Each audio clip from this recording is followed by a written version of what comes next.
किस सूर्यवंशी राजा का जन्म उसके पिता के गर्भ से हुआ था। मित्रों, आज के विज्ञान से परे इस दौर में एक पुरुष द्वारा अपने गर्भ से संतान को जन्म देना संभव है। हाल ही में कुछ ऐसे मामले सामने भी आए हैं। लेकिन क्या आप जानते हैं कि पौराणिक काल के रघुवंश के एक राजा ने गर्भ धारण करके दिया था एक पुत्र को जन्म। या तो आपको सुनकर काफी अजीब लग रहा होगा, किंतु चलिए जानते हैं उस रघुकुल के राजा के बारे में।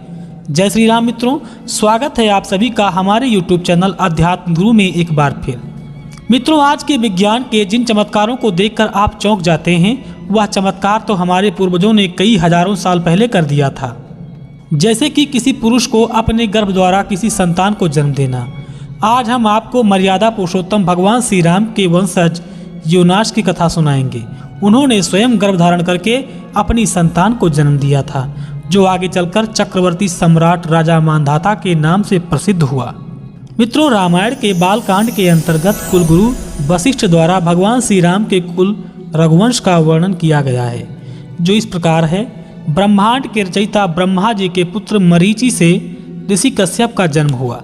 ऋषि कश्यप के पुत्र का नाम विवस्वानु था और विवस्वानु के पुत्र थे वैवस्वत मनु, जिनके 10 पुत्रों में से एक का नाम था इक्ष्वाकु।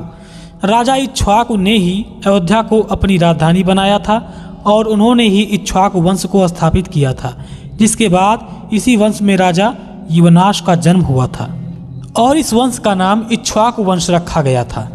किंतु उनका कोई पुत्र नहीं था।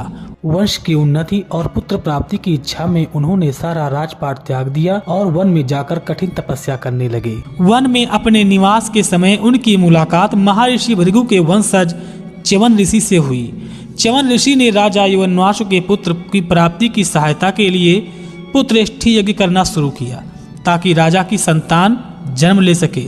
और यज्ञ के बाद ऋषि ने अभिमंत्रित जल रखा, जिसका सेवन राजा के पत्नी को करना था, ताकि वह गर्भ धारण कर पाए।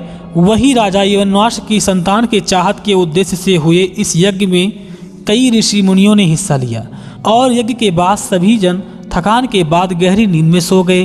रात्रि के समय जब राजा युवनाश की आँख खुली तो उन्हें उस समय भयंकर प्यास लगी थी।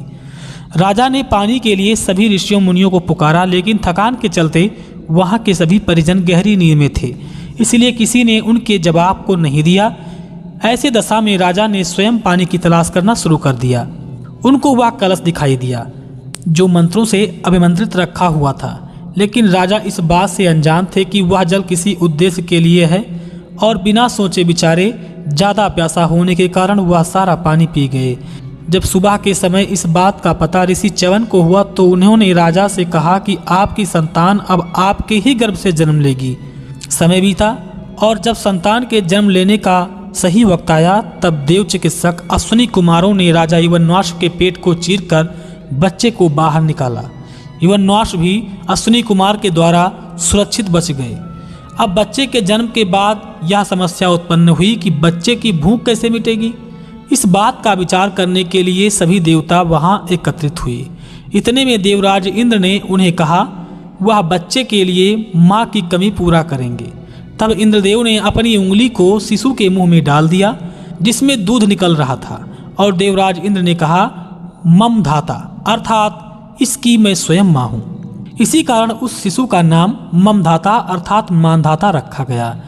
जैसे ही इंद्रदेव ने शिशु को अपनी उंगली से दूध पिलाना शुरू किया, उसके बाद ही शिशु 13 बित्ते बढ़ गया। इसलिए कहते हैं राजा मानधाता ने सूर्योदय से लेकर सूर्यास्त तक पूरी पृथ्वी पर धर्मानुकूल शासन किया था। और तो और उन्होंने 100 अश्वमेध यज्ञ और 100 राजसूय यज्ञ करके 10 योजन लंबे और 1 योजन ऊंचे रोहित नाम के सोने के मथ बनवाकर ब्राह्मणों को दान भी दिया था। वही लंबे समय तक धर्मानुकूल रहकर शासन करने के बाद राजा मानधाता ने भगवान विष्णु के दर्शन के लिए वन में जाकर तपस्या करने का फैसला किया, जिसके बाद काफी तपस्या करने के बाद उन्होंने श्री नारायण के दर्शन भी किए और बाद में उन्होंने धर्म की रक्षा के लिए राजा लवणसुर से युद्ध किया। लवणसुर मधु नामक दैत्य का पुत्र था और रावण का भांजा था। उसके पास शिव जी के वरदान के स्वरूप भगवान पशुपतिनाथ का दिया हुआ अमोघ त्रिशूल था, जिससे राजा मानधाता की मृत्यु हो गई थी। उनकी आत्मा सूक्ष्म रूप से जाकर भगवान नारायण में समा गई। तो मित्रों, आपने जाना रघुवंश के एक राजा ने गर्भ धारण करके दिया था एक पुत्र को जन्म। अगर आपको पहले से किसी बात की जानकारी थी तो हमें ज़रूर बताएं। तो दोस्तों, हम उम्मीद करते हैं कि आपको हमारा यह वीडियो अच्छा लगा है। अगर आपको अच्छा लगा है तो वीडियो को लाइक करें और अपने मित्रों में शेयर करें। हमें विश्वास है कि आपके कई सवालों के जवाब इस वीडियो के माध्यम से मिल गए होंगे। अगर आपने हमारे चैनल को अभी तक सब्सक्राइब नहीं किया है तो हमारे चैनल को सब्सक्राइब करके बेल आइकन अवश्य प्रेस करें, ताकि हमारे द्वारा दी जाने वाली अपडेट की जानकारी आपको तुरंत हो जाए। वरना आप हमारे द्वारा डाले गए नए वीडियो की महत्वपूर्ण जानकारियों से कहीं वंचित ना रह जाएं। इसलिए आप हमारे चैनल को सब्सक्राइब जरूर करें। इसके साथ ही हमें दें इजाज़त। वीडियो को अंत तक देखने के लिए आपका बहुत बहुत धन्यवाद। जय श्री कृष्ण, जय सिया राम, जय हिंद, जय भारत।